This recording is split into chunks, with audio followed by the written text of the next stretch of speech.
Yum.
Yum.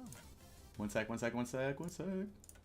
Welcome back, everyone, to match 3 of the Rekt League today. This is going to be a nice one. Coming up, we got Team Red Brambleback versus Team Blue Sentinels. My name is Ratty Z, and I'm joined by D-Fox. Say hello, D-Fox. And we got Impulse on the mic. Say hello, Impulse. Yeah. So today we got these 2 Titanic teams to round us out for the evening. We got Team Red Brambleback. We're going to show up a little bit of that the screen coming up. We got the matchup on Team Red Brambleback. We got Aduma in the top lane. We got the Enraged Ovary in the jungle. We got the year of the pickle popper himself in the mid lane. We got Drofig, the crowd favorite in chat. We got Colonel Paco on support for Red Brambleback. Now, who we got for Team Blue Sentinels? Impulse, hit me with it. We got Colonel Paco on support for Red Brambleback. Ooh, I don't know, man. It's gonna be a tough one. Yeah, it's gonna be tough. We got Athkor in the top lane on Blue Sentinels. We got Hot Soup 5 in the jungle. Shadow of Old rocking the mid lane today. Woo! Hey Dude 5 on bot lane Marksman, and we got Quaz H on support. It's actually Quaz, but you know.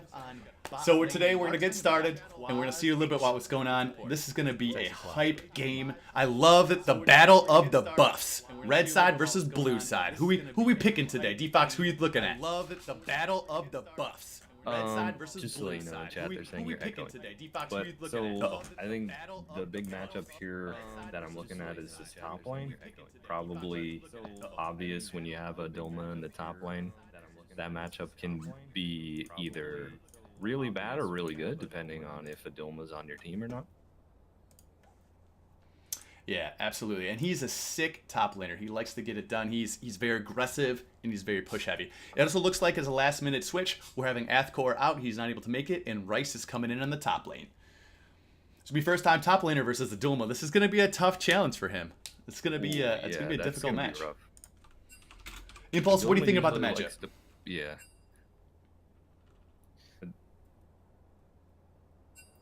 thinking that, you know, Blue Sentinels, they've got Shadow of Old rotating to the mid lane.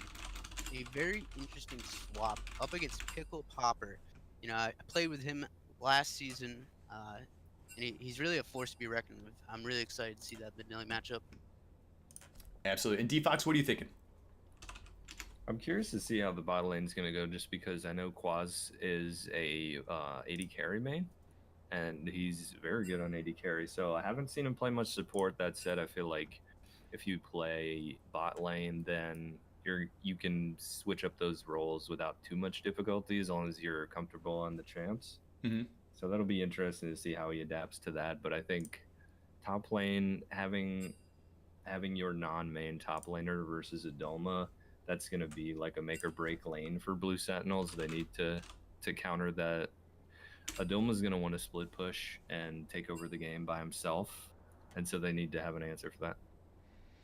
Absolutely, and we're just going to have to see how it goes down, because the first thing we're going to have to do is go into Champ Select, which we're getting into right now. That was the loud one. I'm going to take that one away next time. So we got, starting off with the bands, we're going to see what they bring. Impulse, why don't you tell us what the band's going down, what you think about them?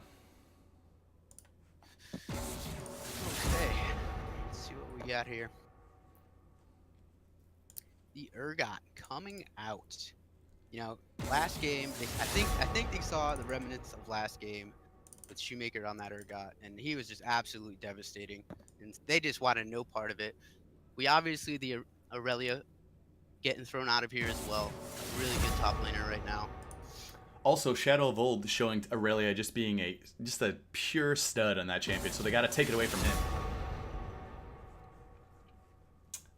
What else do we got? We got the Morgana being banned away. I'm assuming it's going to be from Colonel Paco probably playing it, because they don't want to prevent something. Rice starting off with the Nautilus pick. I'm assuming that's going in the top lane, but it's possible that Quaz could pick it up in the bottom. Let me see here. We see a Pike going down for Team Brambleback. Definitely going on Colonel Paco. We showed very well he could play that last week. And we also got Elise looking like being picked up in the jungle, possibly? What do you guys think about that? I would love to see a champ like Elise actually get played, because it's one of those champs that's like super difficult, like to play mechanically well. But if you, of course, we get the tease. But if you know a champ like that, you can just punish really hard any sort of mistake that the enemy jungler makes. Absolutely. And it looks like instead we're getting the Maokai. It looks like this might be the go fast comp that they're so well known for in Team Red Brambleback. And Sentinel's picking up a pretty safe bottom lane with the Ezreal, but then immediately turns that around with the Leona pick, which is going in hard. What do you think about this? Impulse, what are you feeling about their team comp so far? What worries me is the Maokai in the jungle. Hmm? If you get someone on the other team that has a really strong, one of these really strong early lane, high damage junglers, it could pose a real serious threat to Maokai, especially if he gets the invade off. And the thing I don't like about Maokai is, he's really good just about his mid game peak, and towards the end of the game, if he doesn't get a lot of items and doesn't get ahead, he really falls off as the game goes on, which really worries me. It'll definitely be interesting to see where they go with this. It looks like they're banning away the Pantheon to take it away from Rice, who had been playing a lot of games, and the Talia taken away from Hot Soup 5 in the jungle. So we're going to see what the final ban is here. They're taking away Pickle Popper's signature champion in the Rec League, which is Orianna, and seeing what else they're going to take away from them. It looks like the Zillion ban was already taken away from in round 1, so we're not going to see any of that cheese action going on. But otherwise, we're just waiting for this final ban to see what they're afraid of or what they want to prevent from rounding out Team Brambleback's comp. Taking away the Malzahar from Pickle Popper in the mid. Okay. Preventing that hard engage, allowing them to have something like a Maokai, something like a Pike, and then followed by a Malzahar will be devastating for the enemy team. But continuing with that going hard, they go immediately with the Tristana, just going to be jumping in on them, doing a ton of damage. I'm pumped to see this, specifically because Drofig, I think he wants to show off what he can do, get in there, start punishing them for mispositioning, and allow the Maokai and potentially whoever else they put in the top lane to really match it up. Yeah, it looks like so Sentinels is picking this like super hard engage, like all in team comp, and that could work out very well as long as their comms are very like clear and everyone's on the same page. That said, it could also completely put them at a disadvantage, especially early game. A lot of those champs aren't particularly good in small skirmishes and will get picked off. So they're going to need a lot of coordination, I think, to make this team comp work. But if they do, then it should be real clean. Absolutely. We see the Kane being picked out for Hot Soup 5, and we saw Kane do a strong performance earlier on Team Infernal. Did not end up winning them the game, but was getting very close with the types of gauges that were going on. So it looks like the final part of the pick is going to Pickle Popper. Picking up the Ahri in the mid lane, putting Jax, I'm assuming, in the top, Pike in the bottom, Maokai in the jungle. Team Sentinels fielding Rice on Nautilus, Kane in the jungle on Hot Soup 5, Echo for Shadow of Old, Ezreal on the AD carry, Hey Dude 5, and Leona, one of Quaz's signature champions, going in. So tell me, Impulse, what do you think about this matchup? What lane are you most hyped about to really see him get at it? Oh my gosh, this blue Sentinel team is looking deadly right now. You do not want to get caught in a Leona Nautilus combination. That is just gonna ruin your day. The bot lane, it's gonna be a showtime amazingness. Oh, absolutely. And D-Fox, what do you think? What's your big match to watch this game? So my primary commentary is on mid because that's just what I play the most. But I think that the Ahri last pick was not so great, honestly. As Brambleback, I probably would have picked like 7 or 8 different champs before I picked Ahri, just because you kind of counter picking yourself into the Echo. You don't really want to pick an assassin into Echo because you have to kill him twice, and assassins generally aren't good at killing people twice. And they have so much of the lockdown with the Nautilus, Leona, even the Echo stun, that if you try to go in to pop an Ezreal or something, you're probably just going to end up dead and locked down. So I'm not a fan of that pick. But overall, some good disengage coming out on the side of Brambleback to counter some of this hard engage that Sentinels picked. So it's not all bad. The bot lane will be super interesting because I want to say Leona just kind of counters Pike. But at the same time, Ezreal Leona is not going to have a lot of kill pressure in that lane. So it may turn into like a boring farm fest, but as Pike, you don't really want to see a farm fest. You want to see some kills, some action. So we'll see what they do with it. Yeah, it's so true, and it's really gonna. To me, it sounds like it's gonna come down to, what are we gonna see from the mid lane matchup? Now we know Pickle Popper has been showing up in every single one of his games.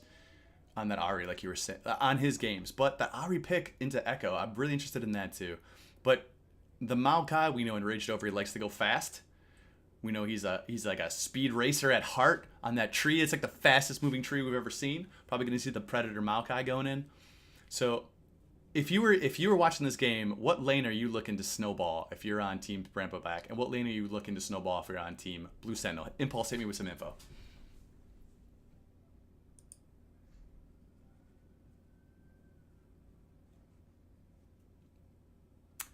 Bueller.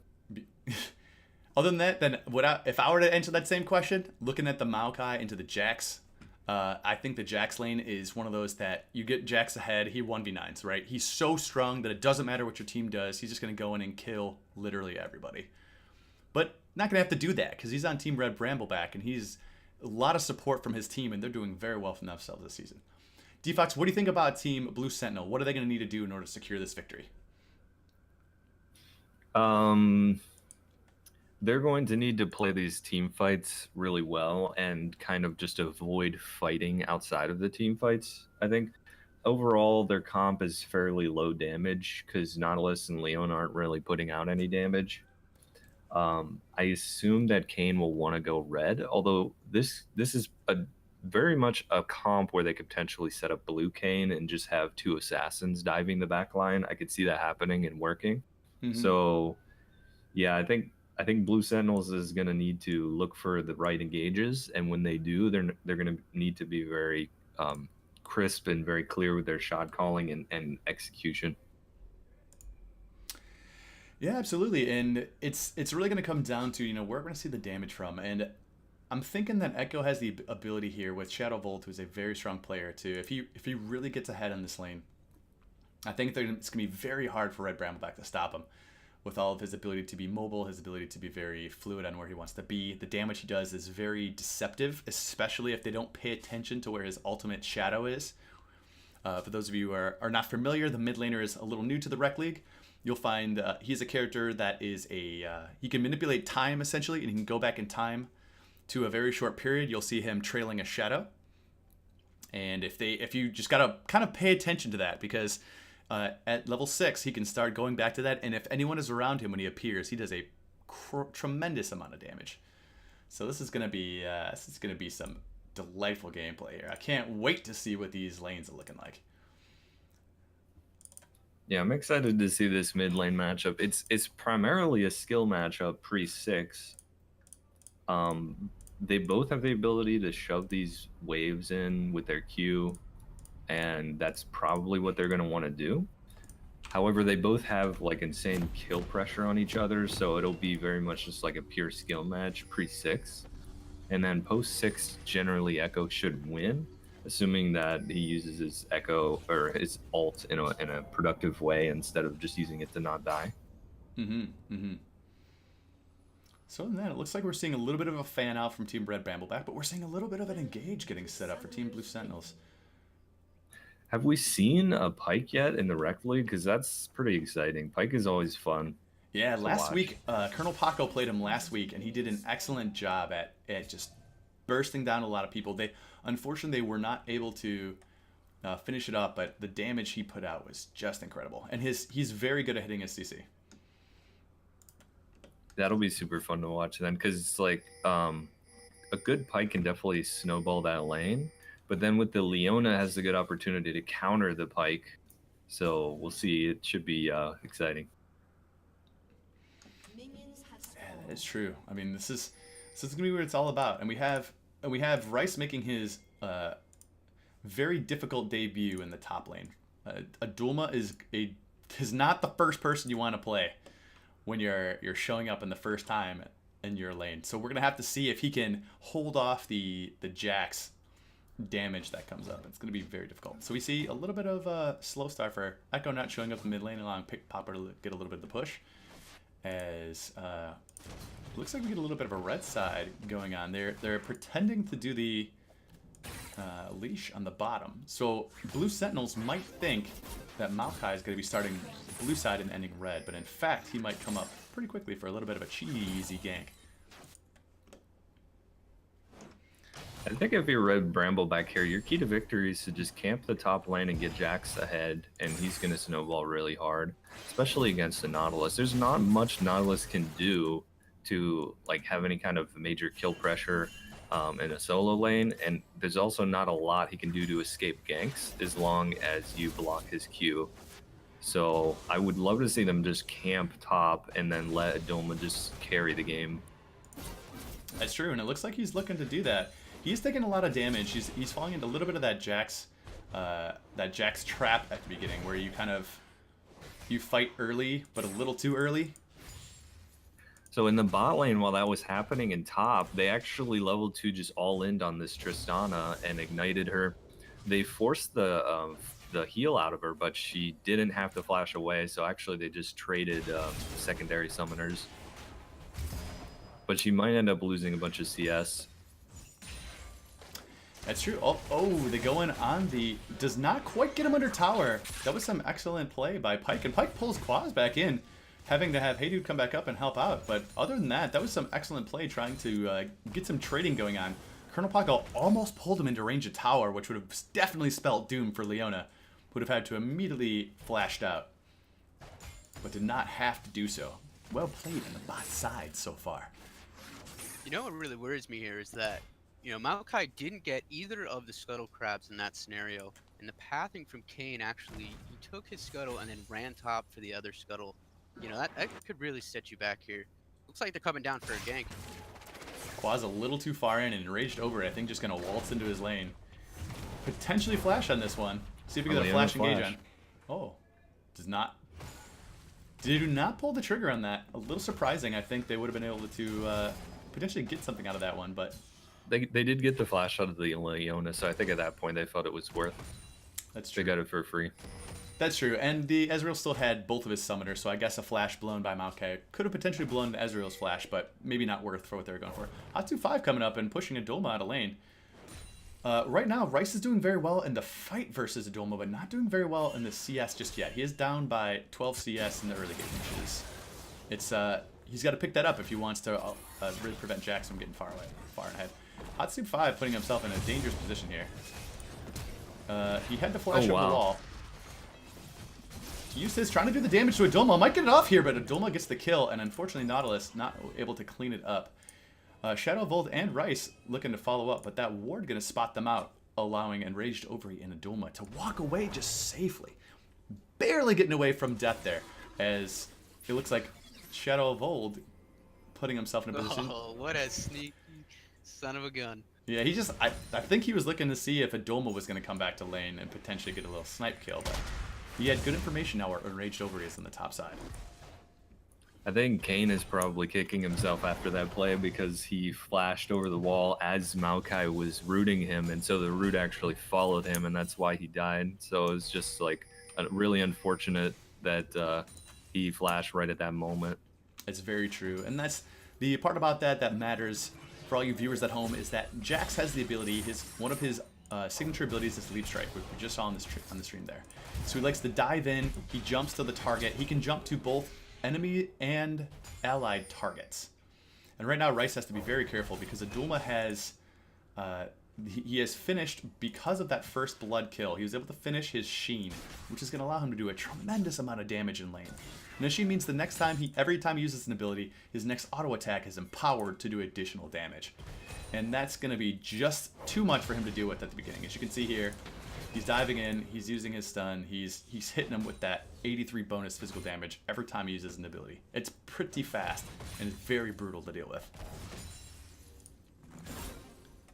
We got some good ward coverage here from Team Brambleback. See, pretty deep in there. They have good sight on Kayn. They know he should be in the top side towards blue right now. Looks like Shadow of Old taking away a little bit of damage there, pushing him back. Pickle Popper will head back, playing his little arcade games there. Looks like Adolma coming in, just stealing away the melon. I'm gonna pop that vision plant. Gonna see if he can't find Kayn. He does not see him. But Hatsu 5 narrowly avoids that, but Adolma could have some information that he thought he's safe now, but it's possible that he might not be. But it's going to be hard here. Rice is 6, which means they have plenty of damage to and crowd control to do on the top side. Nautilus' ability to lock down a target is one of the highest in the entire game, having his auto attacks give the ability to root a target on the first hit, followed by his ability to hook a target with his giant anchor, and his final ability is depth charge, which he kind of sends surges of water at them, knocking them up the air. But in ranged over, he's found out in the jungle. Hatsube 5 really going to put a lot of damage on here, doing some damage, but had to get the flash out of enraged over. He pushes them out of the jungle, potentially contesting this red buff. But he's got to be careful. Auri is collapsing, and so is Jax, and this Jax is very powerful thus far. Even with that Sheen, that's enough to do plenty of damage to take him out. Rice walking in, allowing them to really secure this red buff. I think they're just gonna take red buff away from red buff, just to assert their dominance and show, you know, even your own creature that you attribute to yourselves is gone. It's ours. We're taking it. They just went in their base and stole their mascot there. That's right. That's right. So we have a little bit of fight in the bottom lane right now. The Quaz going in on Drofig, pushing him back, and Colonel Paco had to push off Heydude 5, so we had a little bit of fighting going on, but pulling in Quaz H right now, doing some damage. Although they go in on Drofig, they get the stun off. Pulling the flashback, they're gonna get the damage on Quaz to see if Heydude 5 gets the kill here. I'm not sure if he's gonna have damage. Oh no, the Ezreal, he just has a tier, so that whole fight really shouldn't have happened if you're Blue Sentinel side, because with just the tier, the Ezreal's not really doing any damage. And then seeing that the bot side just suffered the same thing, unfortunately, Rice gets rooted up by the ultimate from Maokai, taking the damage from Adulma, allowing him to get a 2-0 lead and a 30 CS lead. It's starting to look pretty grim early, as in there's 0-4, with there's 4 kills for Red Brambleback, and currently none for Blue Sentinels. But as soon as I say that, Shadow of Old goes aggressive and just takes out Pickle Popper. So said, you are too far up in lane, my friend. You are not allowed to fight against my Echo that way. And takes him down with a vengeance, stealing one back for Blue Sentinel. Yeah, that's what I was waiting for in that mid lane. Once they're both 6, like Echo just has the big advantage in that matchup. So that was a good comeback for the Blue Sentinels. But unfortunately, their top and mid lanes are not going well for them. So they need some sort of focus, like maybe focus on the mid lane snowball, or focus on the dragon objective. Agreed. And they do start off with Ocean Dragon, which is a decent start for, quite frankly, either team. I mean, having the regen on both teams. Regenerating a flat percentage of their maximum health and mana over a period of time is a great way to start off taking dragons. But we'll see who prioritizes what. Right now, it looks like there still is enough power. They're still feeling it in the bot lane. Heydude 5 needs to hit a little bit more poke if he wants to potentially set up a kill from Leona. And that's a good start. Taking a little bit of damage, gonna have to dodge this poke right now. Pulls in Quaz, doing the extra damage. Drofig hitting him with the charge on Tristana, hitting him with the explosive charge. We're seeing a little bit Adulma here going pretty strong in the top lane. Has a couple items finished, and there's not much finish right now on Rice. Just the Bomby Cinder, which means he has no tankiness, and every single one of Adulma's shots is gonna do a lot of damage. You know, Shadow of Old here, he's just bullying this already around. And just as I say that, oh, he The gets a caster curse oh, strikes God, again. unbelievable. Adulma on a killing spree takes out Rice in the top lane with the solo kill. Rice not fully respecting the damage that a 3-0 Jax can get when he's 2/3 of the way to his Trinity Force. Yeah, and he's 40 CS up there. I mean, it's not looking good for Nautilus. I don't really know what he needs to do here. Maybe he needs to rotate, get a gank on Ahri, help his mid laner out a little bit, get him ahead. I mean, really what it comes down to is Adulma, in my opinion, should take the top tower, so to immediately go down. And they get the bot. Hatsube 5 goes in for the kill in the bot lane. They successfully get it. Did get to view that on stream. Good job, Hatsube, making sure to pushing him back. And it's possible with all that hovering is going to be in the bot lane. It could be possible to get his red or blue cane coming up pretty soon. Yeah, they expended a lot of resources for that gank on bot lane, but they did end up getting the kill on Tristana, so could be worth it here depending on how they follow it up. That is true. This is going to be a pretty difficult match to try to make sure that they don't fall too far behind. Because when you have characters like Jax who are very powerful, it's going to be very challenging. Because right now, as you can see, the Jax is just doing a tremendous amount of damage. He's going to end up tower diving him. He's going to get the kill. He's going to walk away. Yeah, he's already got Trinity Force at 11 minutes. That's really scary if you're Blue Sentinels. Yeah, it's gonna be one of those things where we talk about a character like Jax, who's able to just snowball and just carry the game in a brutal fashion. He's a character that it's not too hard to understand that he's gonna go down. But Pickle Popper disrespecting the ult and Shadow Voltage. You saw his chrono break going back and bring him back to where he was. But Enraged Overeat, he sees Pickle Popper, knows it's going in. Shadow Volt going for the final kill. The damage, is that gonna be enough? No. The assassin player greed right there. You know, you have to go in for that though. Oh, Shadow 100%. Ball, You're you see the 100% map dead. coming, you gotta just turn and just try to get it. Fortunately, Agreed. it didn't work out for him. You know, I'm really worried about this bot lane right now. We already have Tristana with Stormrazor. That could be absolutely destructive. Quad's going in on the Tristana though. Just as you're bringing it up, the Caster Curse might be striking once again. Drofig backing up. Quad's getting his E back up in about 1 second. If he hits this, Tristana is done. It is over. Oh yeah, I don't think. Goodbye. The Caster Curse once again. Impulse, you just seem to be the bearer of bad news for this Red Brambleback team. So if you're a fan for Blue Sentinels, just ask for Impulse to start talking about specific champions, and you can watch them fall one at a time. I'd love to see Blue Sentinels follow that up with a dragon kill. Agreed, especially after seeing this, watching Shelly go down, the Rift Herald being taken by Enraged Overeat and Adulma. 2-level advantage and 50 CS up on Adulma right now. That's going to be a very scary champion to go for. I think they're going to try not to knock down the tower because they want to kill him as many times as possible in order to get Adulma as farmed as he possibly can. But we see Quaz going up, getting some melon, getting his health and mana back. I think they're going to try to get another repeat kill. We're going to see if... it looks like Red Brambleback did see them walking through the jungle. So he's going to see Quaz moving up right now. Pickle Popper's going to realize he's in a bit of trouble. We see the teleport immediately coming out from Adulma on the top side. So that Jax is very scary to be coming in. You definitely do not want to take a fight while he is teleporting in, but he's going to show up and do some damage. You know, look at this ward coverage once again. We got no wards. We got a fight going on in the mid lane right now. It looks like Enraged Overeat trying to gank with Pickle Popper, but Shadow Volt and Quaz were there to stymie that, getting the return kill, allowing I believe it was the Leona to pick up the kill for that. So that, for his trouble on the gank, really going down. But what were you saying about Vision, my favorite subject? There's no wards inside the Brambles jungle. They have no idea who's in there at any point in time. And, you know, you see a few wards for Bramble on the Sentinel side. Shadow Volt going for the damage. Gets the kill on Enraged Overeat and dodges Colonel Paco's assassinate. That was an excellent play. I wish I could slow that down to watch it. That was well played. That's going on the highlight stream. Well done, Shadow Volt, for somehow making out of that gank with almost nothing. Yeah, I love it. I mean, this Echo has got the greediest possible build right now, and it's like there's a lot of opportunity for him to be punished, and he's just kind of outplaying it every time when they focus on that mid lane, and he's gotten away with a few near misses at this point, especially with the Leona lockdown. His greedy build is paying off dividends for them.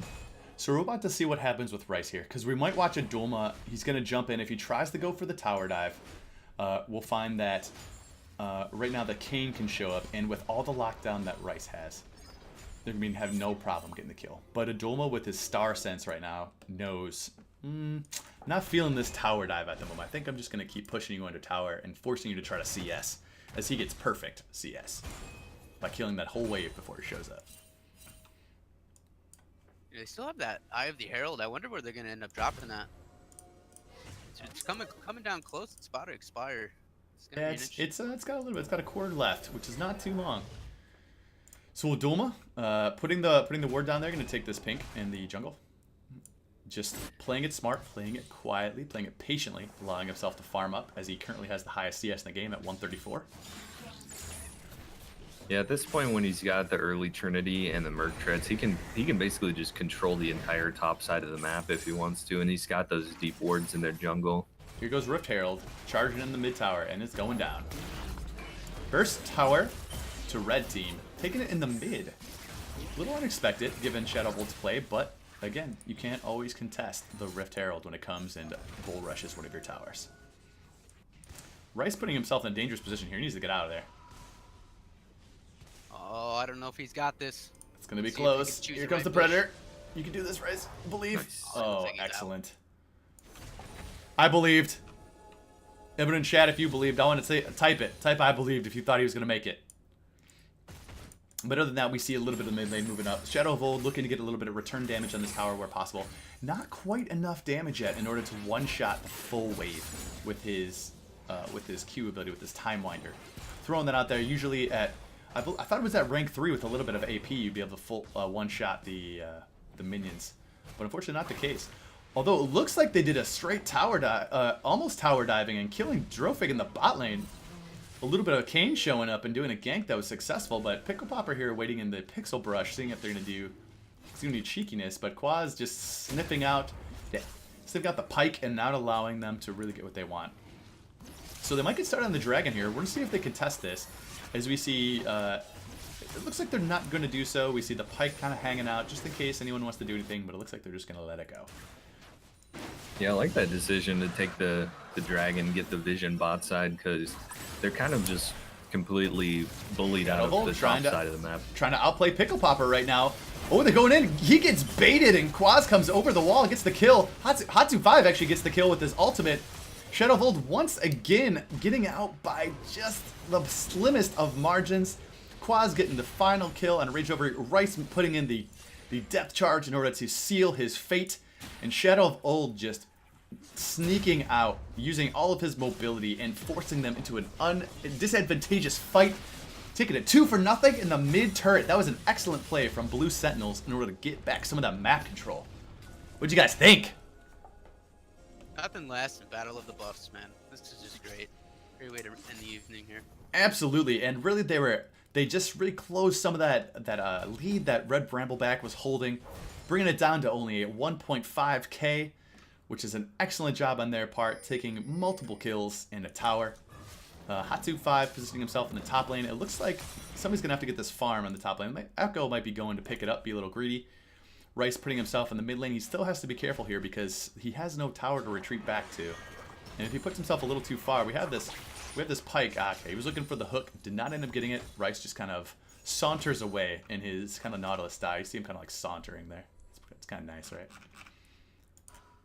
You know what's scary is this Jax he's just gonna end up keep snowballing and snowballing here. He's 4 kills, 161 farm, and you know he's gonna keep going here. And you know I don't know if he's gonna take the split push approach. Oh, you got to. Now? Right, you got to, right? With the Jax, he has the Tiamat, he has the Trinity Force, he's going for the Titanic Hydra. He's going to be insanely hard to kill. He's going to push incredibly fast. The main thing that we have going on here is that although the Jax is huge, we have a Nautilus on the enemy team. Now, one thing that Nautilus is very good at is locking down a target. Well, there's a little bit of play going on in the top lane here. It looks like Blue Sentinels are trying to take this tower, but Red Brambleback not letting it go so easy. Pickle Popper going in and trying to get the job done. He misses the charm, but Quaz goes in on Colonel Paco. Colonel Paco finds himself in a tough position, and Shadow of Old and Quaz doing plenty of damage. Gets Buster shotted away, allowing Adulma to come in. And they're just like, oh, Adulma's here. Never mind, we're leaving. Bye-bye. Oh, but he goes on Adulma trying to get the knockdown. We're going to see the damage is just too high. Adulma is very powerful.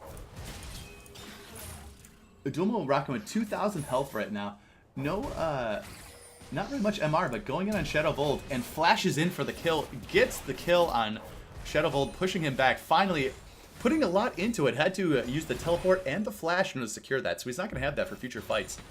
But it looks like it's not all for naught. It looks like Rice is pushing in the bot lane. He does back off right now, not knowing where the enemy team is. I think he could have got a couple shots in there, knowing that he sees all 3 of them top. But instead, he's going to walk back up. I think he's going to be just a little too late, doing some damage to the turret. He's going to have to back up as soon as he sees the Tristana. But other than that, Adulma looking... Oh, they hit the charm on Hot Soup 5. This could spell his doom. But it looks like Adulma kind of says, I don't want to do this. Let's back up. We don't know where Quaz H is to do all the CC. And you got to say, one thing that we're looking forward to is that even though Jax gets huge, they have a lot of crowd control on Team Blue Sentinel. And one thing Jax can't handle that well is just being crowd controlled to death. What do y'all think? What are we looking at here? I think we just saw them start to be punished for allowing the Jax to get so huge with that chase down and kill on Echo. I'm loving this Echo-Leona synergy, though. It seems like every time they're in the same place, they just get a bunch of kills and Echo doesn't die. So if they can manage to dance around this Jax for long enough, they can end up getting some big leads and objectives elsewhere on the map, and then potentially just have a stronger 5v5. It's very true. And right now we're seeing a little bit of a scuffle in the bot lane. I think Red Brambleback is really prioritizing taking this bottom outer turret. And just allowing, as you can see, that Jax has finally finished his Titanic Hydra, giving him that conal attack that does multiple damage. But enraged over, disrespecting him completely and walking up to the tower, forcing him to blow his flash and ultimate. But other than that, we see Quaz going and taking out the pink ward. Rice getting charmed up. But other than that, not too much being taken. Just allowing Shadow of Ult to skirmish a Dome on the bot lane, and we're seeing a little bit of rotations. The top side is pushing, so it looks like Brambleback will have to deal with that or risk losing approximately 2.5, maybe 3 waves worth of farm. We got a big fight going in the bot lane, though. Shadow of Ult versus Adulma. We get the full ult going off. They're going to get the stun off right now. They're getting a lot of bit of knocked up action. Doing the damage. Adulma getting knocked up right now from the death charge, and wow. Nautilus taking out the kill, the return kill, saying, "Take that, Adulma, for all that punishment you put me on in lane." But enraged Overy looking to slow him down. Colonel Popple walks in. Hatsu 5 and Quaz. We got almost a full 5v5 the bot lane right now. Misses the Leona ultimate, although they're looking to do a lot of extra damage. They get a kill on the Shadow of Ult, but enraged Overy falling low. Looks like Drofik, everyone flashing away right now. Drofik very low, dies. But Hatsu 5 gets pulled into the team. I'm not sure if they wanted to do that. The damage from Kane is too much. He's red Kane right now. Gets the knockup onto Pickle Popper. Pickle Popper forced the flash too. I think we saw every single flash blown except for Shadow of Ult because he died slightly too soon. Quite the battle for Blue Sentinels. Really coming out ahead on that one. Taking the tower and a lot of kills. Looks like I think there was a 2 for 1. This is well matched. We thought Jax was going in, but wow. What's going on, D-Fox? Tell us some info. Blue Sentinels is actually up in gold after that fight, even though it's a very small lead, less than 1,000. It was a huge fight for them because they had been behind the whole game up to this point. And they get the air drake off that really smart rotation after taking the turret. But yeah, that's pretty much exactly what they need to do. They need to either fight where Jax is not on the map, or they need to get the solo kill on Jax. Jax maybe just got a little bit overconfident, thinking that he was invincible, not taking into account the fact that Echo has like 6 lives and Nautilus has CC for an hour. So eventually does go down there. They burn everything for it, but even so, there's so much of their gold on Jax at the moment that even burning as much as they did in terms of cooldowns on Jax, they were still able to win the fight after, take the turret, take the dragon, and now they're actually up in gold. And for those who watch what's going on here and wondering what this Echo is doing, what we just saw on the screen, he has an ability called Parallel Convergence where he creates a zone. Now, when he creates a zone, it's going to take him a second. It creates a kind of image of himself and then kind of like knocks a little energy ball. If he as the champion enters that zone while it exists, anyone inside of it gets stunned up and he gets a shield. So he's kind of setting that up to allow himself to engage. It's kind of like predicting where he's going to be in a couple seconds. And if he does that correctly, he is rewarded with extra health, and he's punishes his enemies by stunning them up. Yeah, I'd like to see a collapse down bottom here. I don't think Rice can really take this much longer. He's just going to keep pushing. Agreed, and here comes extra damage from Adulma. Now, he does a lot of damage here, but Nautilus is starting to get very tanky. He does have the Glacial Shroud and Warden's Mail, as well as the Sunfire Cape, so he's able to take a lot of punishment before going down. Unfortunately, he does not have quite enough health yet in order to allow his shield to be one of those. Nautilus has the ability to put up a shield where he does area effect damage with his auto attacks, and he does not have. It's based on his maximum health bonus, bonus maximum health. So in this case, he's not quite tanky enough to really allow that to push Adulma back. What it looks like, Blue Sentinel says, we're just going to push up this mid lane. We're going to try to see if we can't get something taken here. Doing a little siege action, allowing just Rice to fight Adulma by himself in the bot lane, and there's nothing we can do here. Adulma taking a little bit of damage, but Rice was going in, missed the hook. He wanted to freeze him under tower, but he was not able to do so. But other than that, here comes the rotations. Adulma might have stayed just a little too long. Here comes the Ezreal, and here comes the Leona. As he sees the Leona, he's going to know that it's going to be a bad time. Although they're just going to miss it. That dash goes in. Oh. Barely misses that one. The charm comes out, and they do the damage. The Shadow of Ult. He does get the Echo ultimate out of there, pulling himself backwards. But he's falling very low. Pickle Popper, he jumps in, he gets the kill. The damage is piling up right now. They get the damage onto Kane, so all their primary damage sources, Ezreal just finds himself in the wrong position, trying to back up, but Red Brambleback cannot be deterred. They just keep pushing forward and taking the kills. Double kill for Drofig. And taking a 3, it looks like a 3 for nothing, and they're going to get a lot in this mid lane here.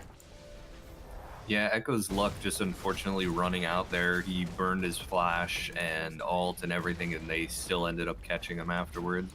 We've been talking so much about this Blue Sentinel team and all the lockdown they have, but actually if you look at Red Brambleback's team, they have a lot of hard CC themselves, and you just saw it used to great advantage there in that fight where they got a couple kills for free. And it looks like they're going to take this advantage and go right in on the Baron, allowing Adulma does not need to be there. He's just going to keep pressuring by. It looks like here they go. They're going to try to stop it, though. Quaz is there, and they have Rice teleporting in, which is going to force them to potentially get off it. I don't think they had to worry too much. They're really going in hard. They still have a little while for everyone to get there, but they're just like spending ultimates. They're pushing him in. Adulma is teleporting in from the backside, but it looks like Shadow Volt's going to be here, and this is going to be a lot of damage. He gets the stuns off on people, putting out the damage. Colonel Paco almost going down, is taken down by Shadow Volt. Ultimately backwards. Now they have Adulma by himself in the backline looking to do the damage, but the blast plant being taken away. Quaz with a great engage from Leona, taking him down. Adulma looking to use his superior mobility to try to get out of there using his strikes, but Hatsu 5 lines it up perfectly, knocking him up. And this CC is going to be slightly too much for Adulma to handle. That was a big 3 for nothing and potentially a Baron play for Blue Sentinels, as you saw the CC just swing back in the other direction. Yep. Yeah, that's exactly what Blue Sentinels needed, and they had the balls to execute it. I loved it. Like, they just went in. They didn't worry about dying or anything. They just went forward and took care of business with their tanky, CC-heavy front line. Hey, Pulse, what do you think about that engage in that fight? Yeah, I think there was a little hesitation before they even got the Baron. A little bit of hesitation getting there, and I think it cost them a lot. So you're referring to the on the Red Brambleback side? Yeah. Yep. Absolutely. Yeah, and I think the teleport was slightly too late from Adulma. If they would have had him there, I think they would have been able to take out the Baron, or not have been afraid of 2 tanks, right? They could have just turned and allowed Adulma to go kill them both. But other than that, I think the split push, they were trying to be a little greedy. They wanted to take Baron and bot lane at the same time, which caused a little bit of headache for him. Although the gold is still now back into Red Brambleback, this will be an excellent end of game match. I'd love to see how the gold goes back and forth. But with this Baron buff, we might see some sieging going on. And I think with the 5-man siege, it's going to be pretty good. They don't have too much wave clear. Ahri can do okay, but not nearly enough versus these Baron empowered minions. Glowing this purple glow, giving them extra damage resistances, and just doing the work against this tower. They're just going to be protecting this tower. Hatsu 5 body blocking all the shots that are going to go down it. Ezreal using his ultimate in order to clear the wave, just allowing this cannon minion to slowly but surely take this down.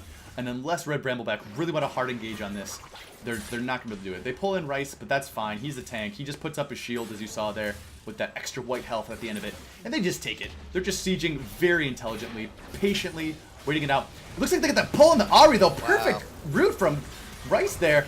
Shadow Volt really putting himself in danger, but knowing that he has ultimate to escape, as you saw the Chrono Break bringing him back in. And Raged Over, putting himself a little bit far forward for the damage. Quad's going big in on Drofig there. They're split. Doing extra damage. I'm not sure what they're going to be able to do. Quaz has to get out with his health.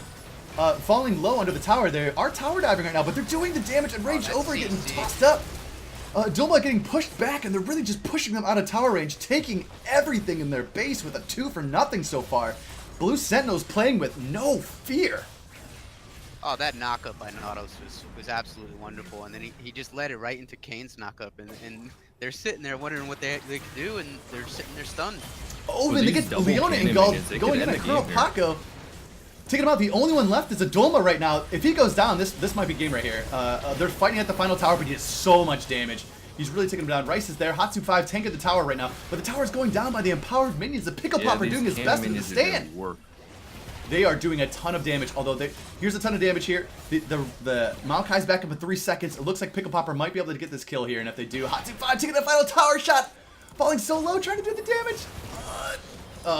Was not able to make it. The Zhonya's Hourglass allowing him to stay alive. He did not have his ultimate in order to... Kane has the ability to kind of jump inside a champion. He would have gotten a lot of his maximum health back, but the bot lane pushing in, taking the inhibitor, taking both turrets at the Nexus. That was the disgusting play for Blue Sentinels. Tell me, guys, what did you think about that? D-Fox, give me a little information on what you just saw. Yeah, I mean, Blue Sentinels was probably not too sure about their chances in this game with the Jacks, but that play after the Baron, almost finishing the game right there, they've got to be super pumped at this point. They got to know that they can definitely win this game. The gold is pretty even. It hasn't been all game. Yeah, they have to simply regroup, be patient, and continue to siege like they just did, but they have to be happy about that. Absolutely. Impulse, what do you think we need to see from Red Brambleback here to kind of make this comeback? What's going wrong with their situation? We got a Dulma so far ahead, but just not able to close it out. Yeah, you know, they've been separated for a decent amount of the game here. They really just have to turtle up here, wait for their inhibitor to come back up while also trying to protect the tower. They don't really have a lot of split push, so you're going to see Blue Sentinels coming in here. They're just going to try to take the tower one-on-one. No split pushers. So they just Dulma have getting on to Rice. Strong defense here. And it looks like Rice has gotten to the point where he has a lot of defenses. And Raged Over going in under the tower. They're doing a tower dive right now. I'm not sure if this is what Blue Sentinels want to do at this juncture. They're going to take a lot of damage if they find under this tower.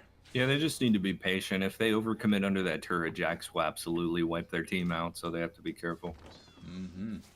Other than that, they have to now they have the Ahri mid lane trying to deal with the super minions. So we're looking like this is going to be the possibility where they're just going to try to make a push right now, take this top outer turret, and just keep on moving in. Yeah, I'm not sure about that call. I think Jax should have been there pushing out the mid lane, you know. Looks like we might see a little flank here. Looks like a bit of a tower dive going in.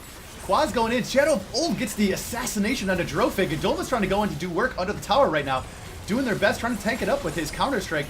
But other than that, they're focusing very well on Colonel Paco, allowing the Raged Over to step up, taking the damage. Quad's H is tanking the tower right now. But Shadow of Old going in, doing some extra damage to a Dulma. Dulma drops. This might spell the end of the game. Quad's moving up, pushing them in. They're taking the tower. Rice is tanking up like he's supposed to be doing. And other than that, they just have the super minions here. Quad's going in, stunning up Pickle Popper right now. If they get the kill on this, they're not going to have too much damage left to stop this. I think it's going to be all she wrote. There's just too many minions here, too much damage. Finish this out, D-Fox. Yeah, with Jax dead, they should just end it, and they did. That's smart. They did exactly what they needed to do, so very well played by Blue Sentinels in that game. Absolutely. As we saw, they wanted to get that Jax pumped up, but Impulse, tell us what you think about the end of that game. Oh, amazing, man. They're smooth and calculated. They just had to finish it up, and they did exactly what they had to do. And, you know, they're going to take that into the next game, hopefully with some momentum. Absolutely, absolutely. So we're just going to throw it off to a just a short break. We're going to come back. We're just going to get a little summary of what we just saw. Don't go away, and just prepare for another delightful matchup for the Battle of the Buffs. Red Brambleback versus Blue Sentinel. Don't go away.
Welcome back to the Rekt League. That was a pretty impressive game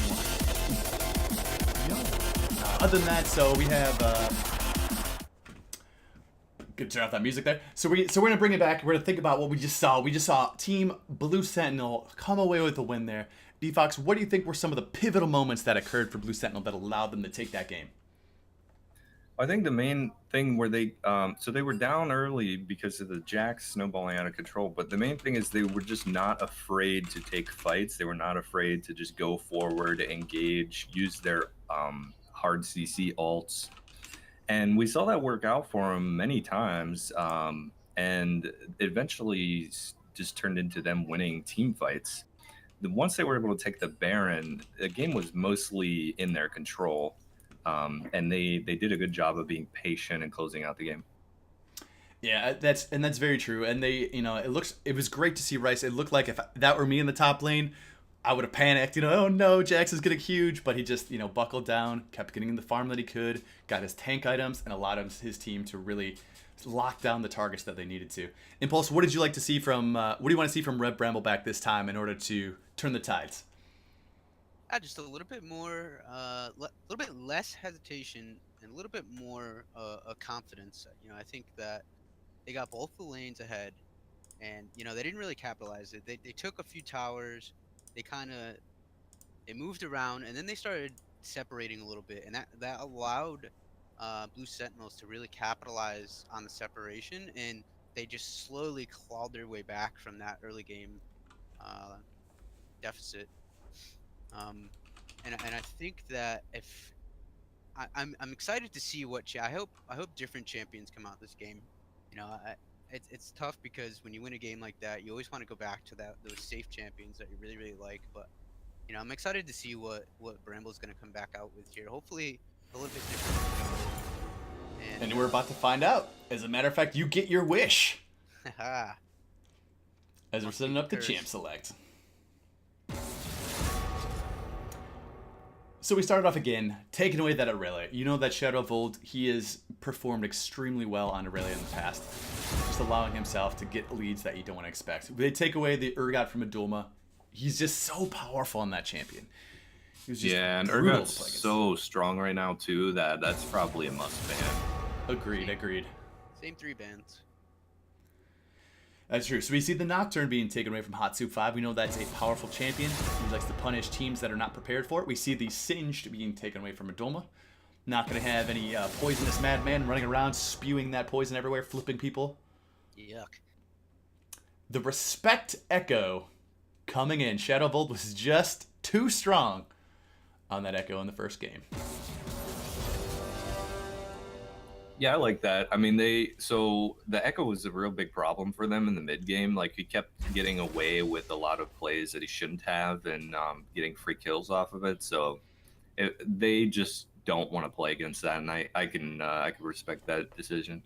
Absolutely, and we see this is the hard part though. We saw the first pick Zilean. Now we know Zilean is such a difficult champion to play against. He has that ability to create his ultimate ability, allowing the team member to resurrect after death, which just causes so many communication issues. So these teams are going to have to be well versed in how to do it, or they're going to have to make sure that they have an overwhelming team advantage if they want to take advantage of getting past that get out of jail free card, so to speak, from Zilean. But we see the Nautilus coming in for Rice. We know that he wants to play that champion. He performed it well. We're assuming it's going to go back in the top lane. And we see Ezreal picked up again for Hey Dude 5 as their marksman. What a pick. So we see the Poppy. Now the Poppy coming out, Colonel Paco's specialty champion. We knew when he was playing the top lane, he was excellent on it. But once again, we're going to go to that Jax. They're going to look to try to get him ahead, and this time not allow the lead to go to the wayside. But again, we saw what happened last time. So what do you think about the Jax pick this time around? Yeah, I think letting them take Jax is maybe a mistake on Sentinel's side. If it isn't broke, don't fix it. I mean, that they were super ahead, so might as well pick it up again. I like the Poppy combination with it too. To me, if you're looking for a tanky, like CC heavy engage support, I would like Poppy a little bit more than Leona. especially with the alt, the ability to just like separate the enemy team and force them to take a disadvantaged team. Yeah, absolutely. And at this point, we see some serious crowd control going down for Team Blue Sentinels. We have Nautilus and Galio, so it's a lower damage team comp. Galio still pumps out a fair amount of damage, but not consistent. But it's a lower damage. Ezreal, a lot of poke, potentially a lot of consistent damage. So we'll see what they end up rounding it out. They take away the Sivir because they don't want the go fast comp to really go fast for Arrow Fox, knowing that he plays that champion well. Quaz getting his Leona taken away from him, which you saw how effective he was on that, making plenty of catches, allowing them to lock down targets for an extended period of time, preventing the Jax from really being locked down quite as long as we're expecting this time around. I have to say, though, a Zillion with Jax is not a fun prospect for Blue Sentinels.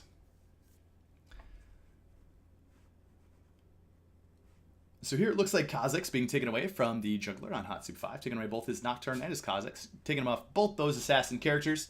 We're going to see what they're going to pick up here. They're going to have the final pick, and we're going to see if Hey5 is going to pick up his jungler or if they're going to pick up their support. To see how they're going to round up this comp versus a Poppy Jax in your face build. Ooh. I do like that ban, that Leona ban in the second rotation coming out, because you know they still have to pick their support in all likelihood. And taking that, he was so good on that Leona. Really kind of made Tristana's life very difficult in lane. Mm-hmm. So I think that was a really good decision, that ban. And then just picking up the Braum instead of Leona, I don't think they're going to be punished too hard. The Braum does a lot of the same things that the Leona does, so we'll see if he's able to use that as effectively. Yeah, it's very true, and I think it does give them a fair amount of disengage. So they have all sorts of crowd control still. Braum being able to get the auto attacks and the Q off onto his target, being able to slow them down. We have the Sejuani coming out for the jungler. That's a great pick. Yeah, this is going to be... There's a lot more CC going on today. And we have Arrow Fox on the Xayah, keeping himself very safe. I would be very surprised to see a Shaco right here. Shaco. Yeah, and no, Ivern, there's no way. Happening. All right, they're messing with us. All right. What a jerk. Okay, so we've seen the Kayn probably come back out. Okay. Kayn I like the Kayn here, actually. That is true. I wonder which Kayn we're going to see again this time. I'm assuming the red still, as that Kayn seems to be the Kayn of choice for more people. The extra health, the percent damage, and the knockup. That Sejuani is going to be, it could be a game changer here. It's you're allowed to lock a single person down for a decent amount of time. She recently got that buff that allows her to clear the jungle a lot faster than she used to, and it really keeps up with some of these high damage junglers like Kayn. As you roll into the late game, you get a little bit more tanky. Kayn may not be able to match that. That is very true, and we see it's going to have to come down to what Kayn's going to be able to accomplish in that early game. So we know that top lane matchup is tough, right? We have the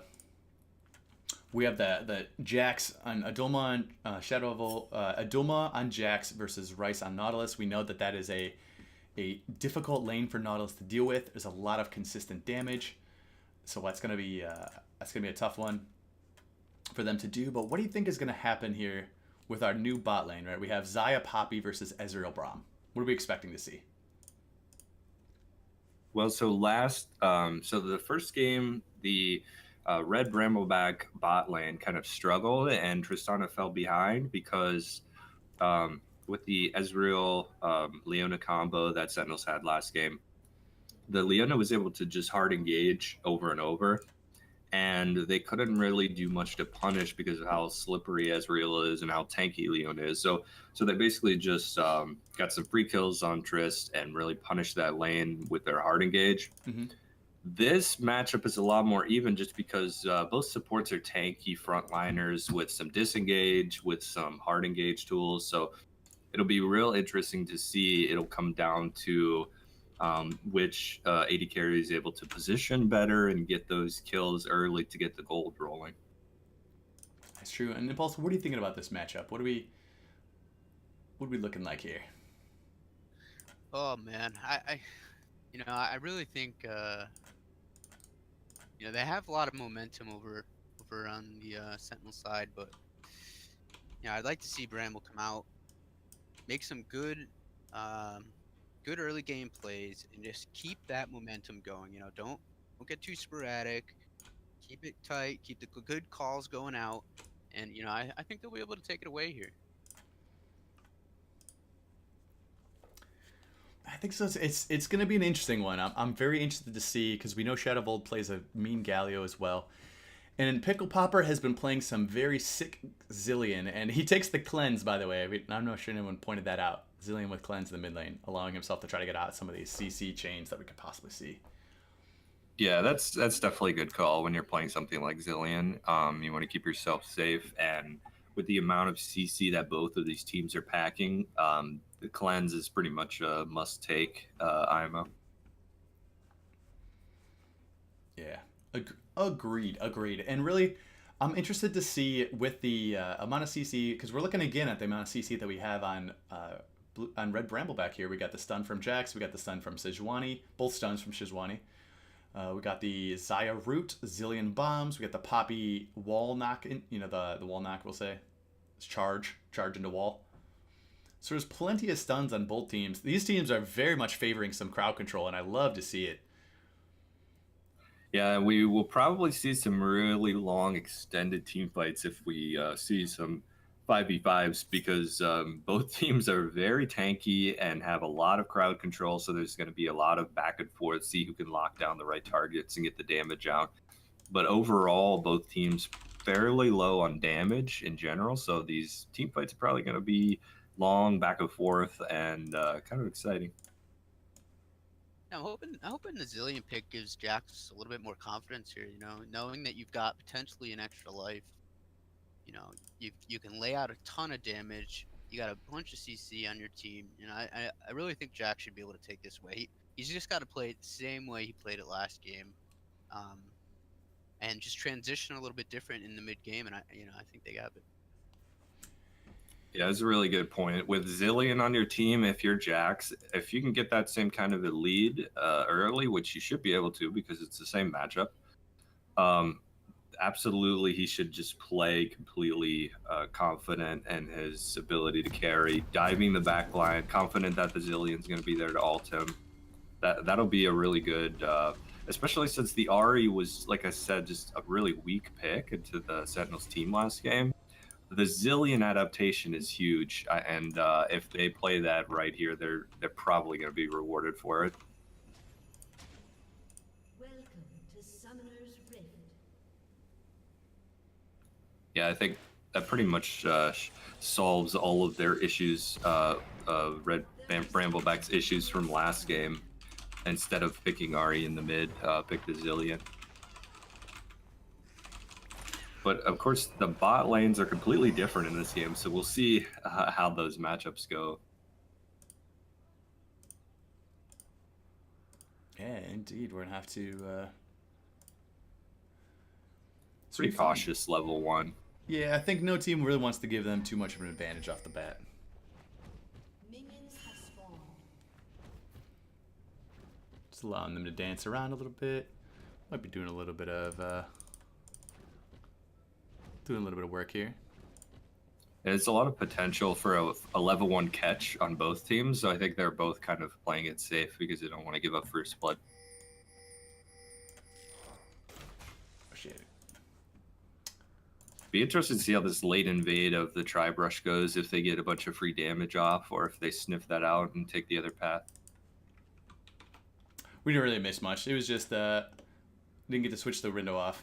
Misclick the button, but instead that we have a little bit of the death rush going in here. But Enraged Ovary saying I'm sniffing this out, and they see Quaz and Hey Dude caught in a hard position right now with a 3v2. Looks like we're getting the flash out from Quaz. We might see a couple flashes here going in to get the kill. There's the heal going in, the damage coming out. First blood going over to Sejuani. Perfect. It's like they knew that was coming because the Sejuani just came immediately towards the Tri-Brush. Perfect adaptation and reaction to that. Makes you wonder if they watch some of the VODs of the other team there. You know that he definitely knew they were going to be there. Yeah, I wouldn't be surprised if they got that from some VODs. Very smart. It's one thing that I think the teams like to do, especially when you're looking at a Braum lane. A Braum is very good, especially from that brush. Being able to do a lot of damage, being able to lock them up, forcing probably both flashes out if they were not sniffed out by that Sejuani. And the Sejuani doing a great job just walking into their jungle and taking counter jungling, taking away the blue buff from Hatsu 5.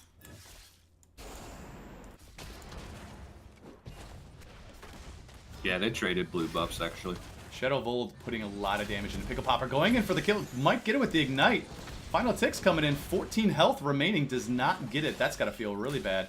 Shadow Vold so might if get killed anyone here. is unfamiliar with Cleanse, it gets rid of the summoner spell Ignite. So it's kind of like a soft counter to that. And that takes away the ticking damage that was going on. He was able to do that to prevent himself from getting killed.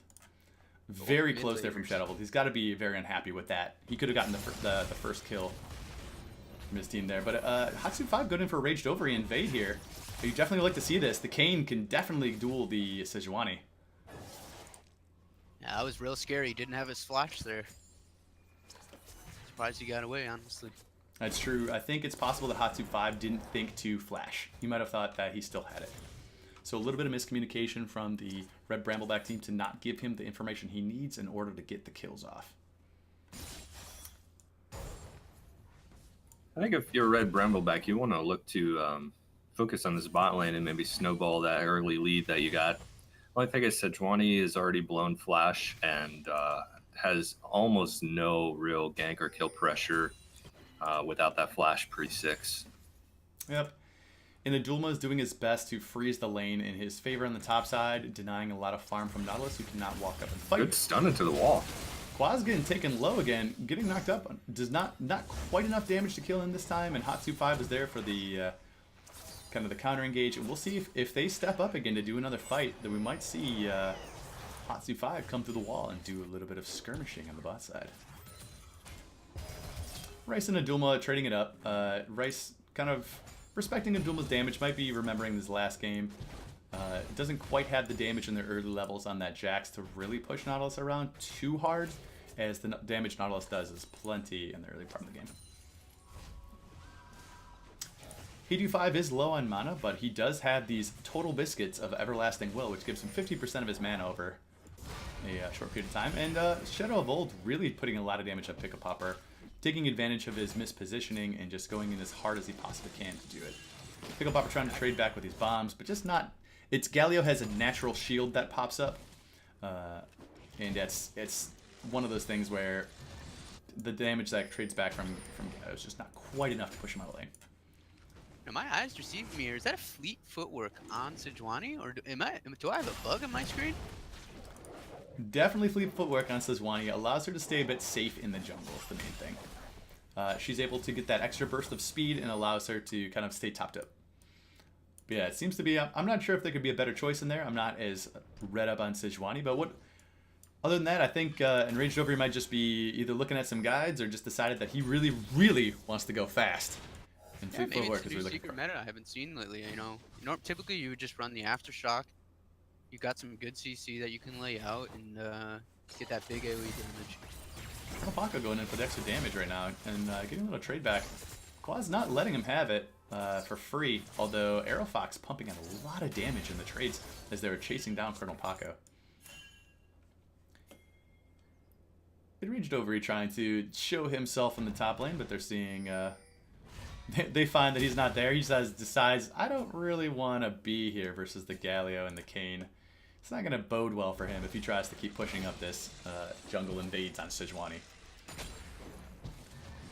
So Pickle Popper doing what he does best on Zillion and throwing these bombs, trying to push the lane up to give himself priority and prevent Shadow Vold from leaving the lane and affecting the lane elsewhere. But Rice, sniffing out a little bit of the Sejuani in the top, decides to check it out and pushing the lane up a little bit.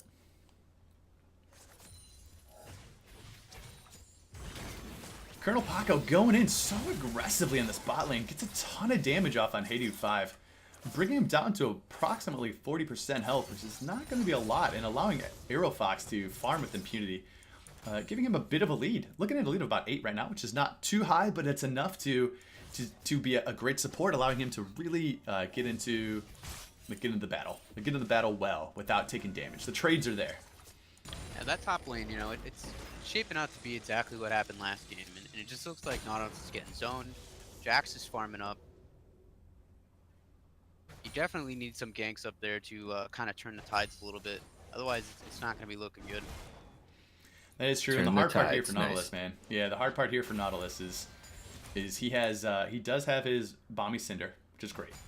But one of his main problems is that if he fights, good, he's clearing the minions. If he does not clear the minions first, when Jax performs kind of like the all-in fight where he just jumps on him, he's going to take a ton of damage from minions.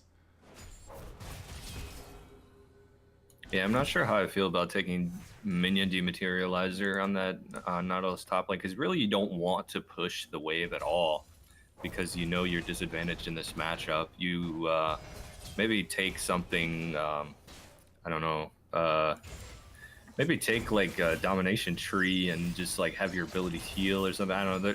There's other adaptations you can make. I think minion dematerializer maybe not great in that specific matchup.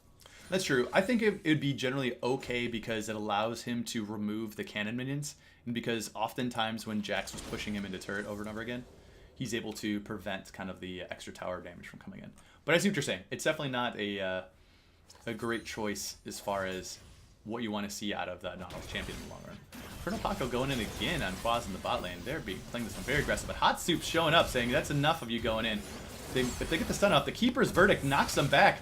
But Hatsu 5 dodges it with his ultimate, his Umbral Trespass, jumps inside the body, and stores himself there, allowing the Keeper's Verdict to knock away the Braum, who cannot knock away someone within yourself. So well done.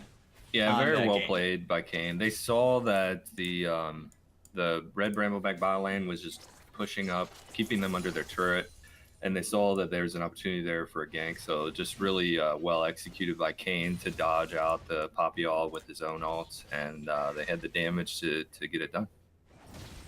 Looks like the two junglers are meeting right now. Let's see what happens. Hot 2-5 is like, get out of my jungle.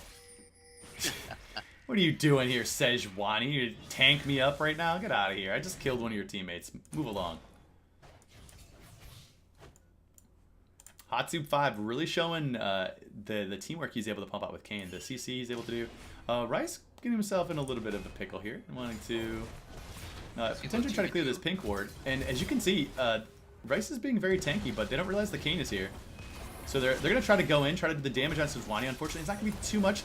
Oh, see the Galio coming out. It's going to hit him with the... Oh, forces the flash out of Adulma. Enraged Over going to find himself in a difficult position here. The flash taunt going in on Enraged Over. He gets killed. Sejuani going down. Pickle Popper there, but just slightly too late. Does not ult him.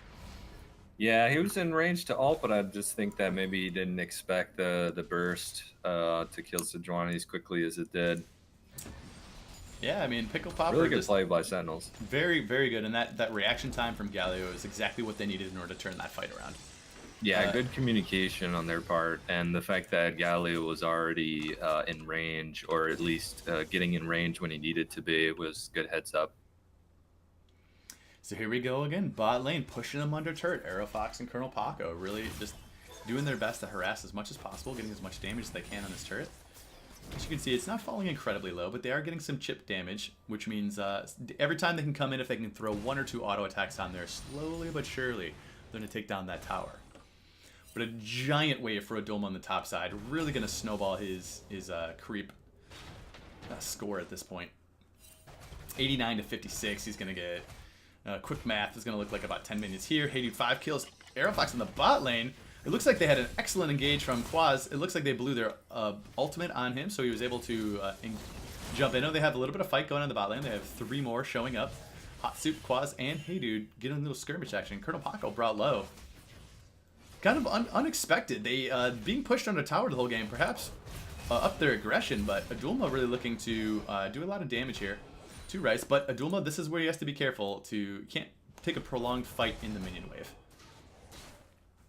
Rice looking to get out of there, but Adulma doing plenty of damage, getting slowed by the Riptide from Nautilus. His area effect water kind of splashing ability slows them every time they get hit by one of those pillars of water. And I really like what Brambleback, or I'm sorry, Blue Sentinels is doing here. They're moving into the jungle and they're moving their vision up. They're kind of creeping it up into their bot side in order to try to see what they can get. Shadow of Old standing on a ward, so they're not going to really surprise anyone there, but Looking to see if they can't get someone to show up and do some damage to him in like a death brush scenario. Definitely a different story than last game. You know, they were early on. They were a little less on the wards, a little more on the team fighting. And here we go. We see Kane giving a knockup. Ooh, and ranged over. Yeah, he's in a bad position. Had to flash. Yeah, both sides seem like they want to fight over this first dragon, this ocean dragon here, but neither one fully committed to pulling the trigger on that. That's part of it. I think if the next kill we see in the mid lane or the bot lane is gonna give us the impetus we need in order to get that fight. Pickle Popper using his mana to slow down the Galio, just hit him with some auto attacks, throw some bombs on him. Yeah, Galio can't respond. He's got no mana. Just hanging out, trying to get the farm. And that's part of it. Just getting the farm, getting the cannon minion, taking the slow, walking back. See a little bit of a skirmish again. Hot 2-5 and enraged over. Kane has effectively completed his red Kane buff. Now this is going to be difficult. He's going to have to go through the wall here. Oh wow. They don't have vision. He can't jump over it, but they do see. They finally got vision with Pickle Popper, allowing the Adoma to jump with his leap strike onto Adoma, and the Rice did not rotate fast enough in order to provide support for his Kane in the river. Yeah, unfortunately, Kane was caught on a bad position there and did not realize it quickly enough where he was still safe to get out, and they were able to chain some stuns and some slows on him with the Sejuani ult. Quaz putting his ult forward on the bot side, although they missed a few of that CS right now. That they missed a couple of the pokes. He got the passive on him, but he wasn't able to do it.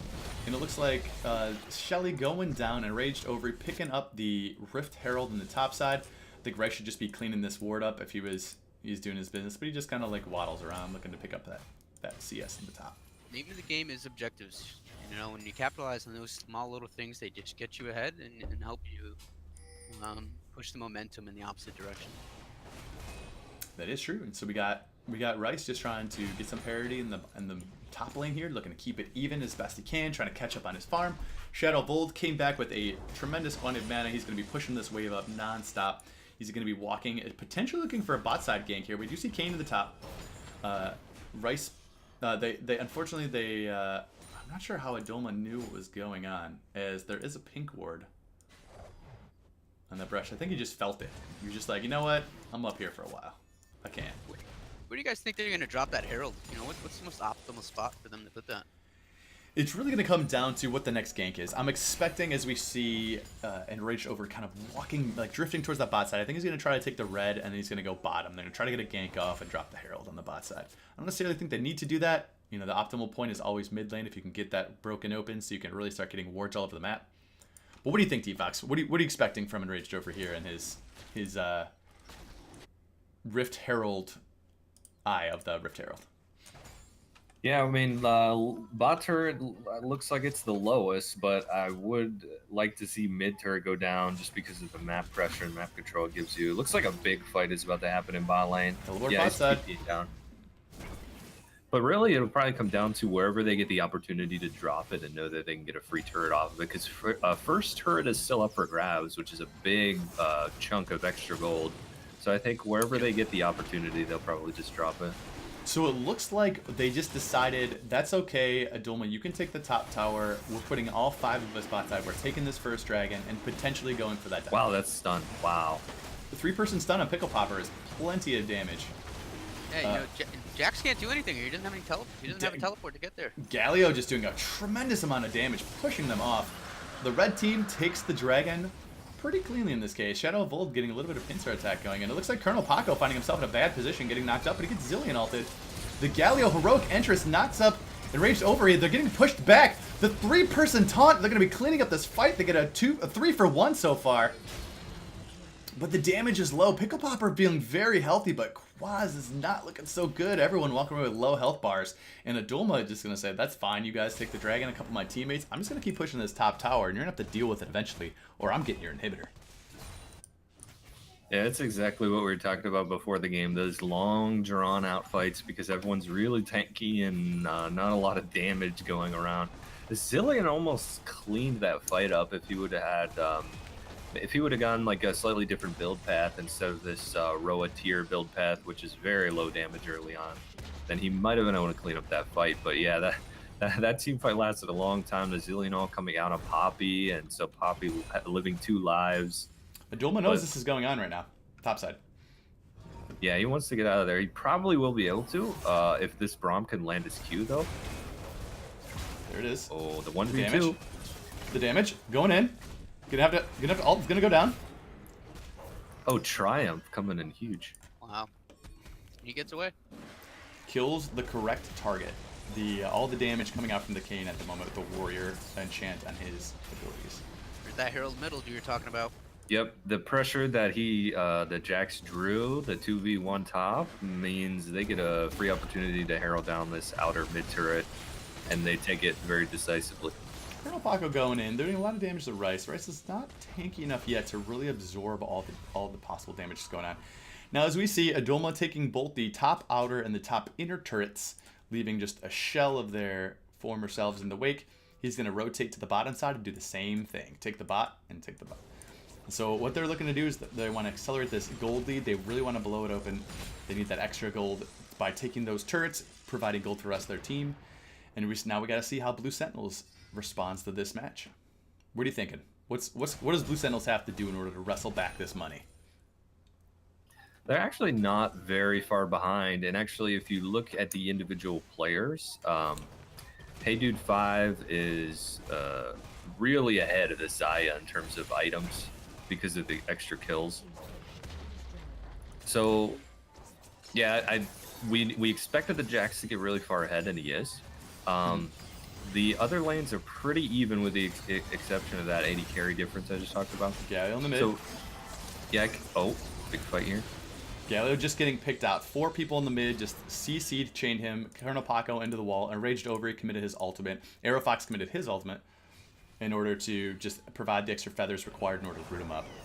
Not the smartest play there. I mean, he had a ward on the top side, but, you know, no vision on the bottom. He wasn't really looking at where his teammates were, and he just gets caught out. I think he wasn't really expecting to take enough, because all 4 of them showed up mid lane. I think he was expecting all 4. He could have taken 2, he could have taken 1, but it looks like they're doing their best to hold this bottom outer turret while Rice is looking to take this top, and he has a huge minion wave in the top side, so there's gonna be plenty of damage here. It is possible that we're gonna see the top tower go down, or at least be significantly damaged, so that they can take it in 1 or 2 waves coming out. Yeah, he doesn't have teleport though. You know, if they commence that fight there in the bot, you know, I think that that Bramble would have had a chance there. Or Blue Sentinels, you mean? Blue Sentinels is the red side in this game. Right. No, yeah, I meant Bramble. You know, Nautilus couldn't get down there, so you had 5 in the bottom for Brambleback, and you know they could have probably bullied that tower out. It would have to be a tower I see what you probably, mean. but yeah, they have a lot of clear with Shadow of Old on the Gather. They have Ezreal doing plenty of damage, but I see what you're saying. I think it's very possible. So what you're saying is there's that hesitation again that we were talking about in the previous game. Really looking to push forward, and they just did not execute on that tower. Probably could have taken it. Yep. Yeah, especially with, I mean, you're not too worried about the Nautilus split push because he is 100 CS down. He's only got 1 item, and also he's got the slowest auto attack probably in the game. So he's not really going to be taking turrets very quickly. I think if you're on Red Brambleback side with a giant lead on Jax again, you just want to look to force those fights and be decisive about those kinds of decisions. Yeah, I think he does carry the biggest weapon in the game, that giant anchor. Yeah, and he swings it very slowly. And I really love seeing the vision on Red Brambleback's side. They really crept that vision up into the top part of the jungle, allowing them to move back and forth with a little bit of impunity. But they're making a fight now in the bot part of the jungle. This might be a dangerous location for them. The Jax is in the bot side, and the Nautilus is on top, but his teleport is almost up. So it's possible we might see a fight, or we might see a teleport play coming in real soon, depending on what we look to catch here. It depends on who gets what and where. Good vision clear by the supports here on both sides of the table. You know, we see it basically flip-flop on wards. Top side we got Bramble warding deep, and on the bottom Rice finding himself in a dangerous position though. They rotated top side, so it really looks like he was just overplaying it, didn't think they were going to come to him. Doing everything he possibly can to do some extra damage, but he goes down from 3 on Blue Sentinels. Yeah, Poppy played that perfectly with her, I can't remember if it's W or E, but her zone control, preventing Nautilus from getting out with his anchor toss. Yeah, it's her W. And Steadfast stunning him presence. into the wall. Well, bot lane, Yeah, that's Jack beautiful. down. Oof. The 1v1 on the bot side from Adulma. I mean, you cannot step up to a 225, kill. This time Jax went for a little more 1v1 in a 2v1 build. He went for the Blade of the Rune King in the Trinity Force, not the push build, which allows him to heal back up with all these giant tanks. So now he's going to be fully hard to kill. And we see a little bit of, we going in right now, we see a 4 versus 4 in the mid lane. And I just don't think there's the damage here in order for Blue Sentinels to push us back. Yeah, I actually really like that adaptation from Jax going with the Blade of the Rune King second item, because while he's not anywhere near as tanky as he was with the Titanic Hydra, it's going to allow him to have the damage to kill anyone on the Blue Sentinels team. And that's really what he was kind of lacking last game, with his ability to just like finish off kills by himself and snowball from there. So I really like that item pickup, and they're getting advantages all over the map, so I think it's paying off. And there's a gold lead that's starting to increase. It's looking at about 5,000 or 5.5k gold lead right now for Team Brambleback. They're really starting to try to choke this game out, and they're doing it through vision in smart fights. The Jax is drawing a lot of pressure, and that's what you kind of expected to see. Adulma being in that higher tier top laner, just really forcing his hand and really playing it well, pushing the lead up. And again, you see the wave clear from Team Red Brambleback, just not letting Blue Sentinels get any chip damage onto this mid tower from that wave. Yeah, I think both of these teams are going to have a really difficult time sieging down turrets in a 5v5 situation, because they're both just full of tanky frontliners and don't really have the range to get a lot of chip damage on the turret. Four-man stunt or taunt from Galio does a lot of damage. They pulled the trigger on this, tower diving them completely, and Raged Overy going down. Hatsu 5 going down though. Right click the tank up the tower, doing the damage. Hooks in Arrow Fox. They're really cleaning up here. This is a 3-for-1 so far. Pickle Popper being sent away. But we have Jax in the bottom lane, getting that split push done. As you expect, again, they had to make that. The Blue Sentinels had to make that play immediately as soon as they could. Pickle Popper looking to stop the backs right now. So the only person able to go back is Kane at this point. So they get the turret. He's going to go take this inhibitor without much issue, and they're just going to go fight. They're going to collapse on him, but I think Adulma's going to be able to kite this one out and fight it up and see what we can do. Yeah, this is classic Adulma game right here. Just split push, take over the game. And if he does, Kane does not have his ultimate, so he's just going to kill my. double, wow, what a play. triple Baby, kill. triple. Yeah, this might be all she wrote at this point. Someone because clip it. clip it in the chat. Triple kill for Adulma. Shadow Volt trying to clear it out, but they're just going to take topside inhibitor and going to take topside tower. That was a great play from him. Really pushing that mid game. He was 1-0, but he had over 130 farm over Rice on the top side. Giving the Blade of the Rune King, he's going to finish up his Titanic Hydra as the next item, allowing him to be insanely hard to kill, split push, doing a ton of damage, and healing for a lot every time he does it. Takes the red buff on him, giving that health regeneration and brief slow on the targets that he's attacking, making them even harder to try to fight back. I'm not sure we're going to have to see from this Blue Sentinels team in order to catch up with that, because their base is broken and they have 2 waves of super minions piling in. So what are you thinking? What are you thinking, gents? How are they going to come back from this, especially knowing that Red Brambleback's just going to head on over to Baron and start the siege?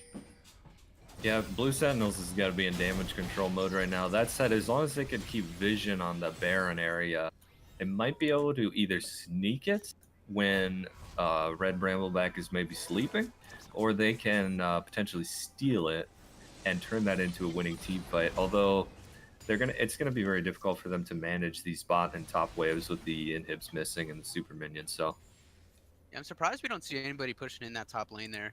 You want to be shifted over to the Baron side. You know the enemy team's going to be doing Baron. You want to get those minions out so you don't have to worry about them. That is true. The hard part about this though is that Nautilus still does have teleport, so he does, like, taking care of the bot side is the hardest one to get to. Then he's the only one that can do it.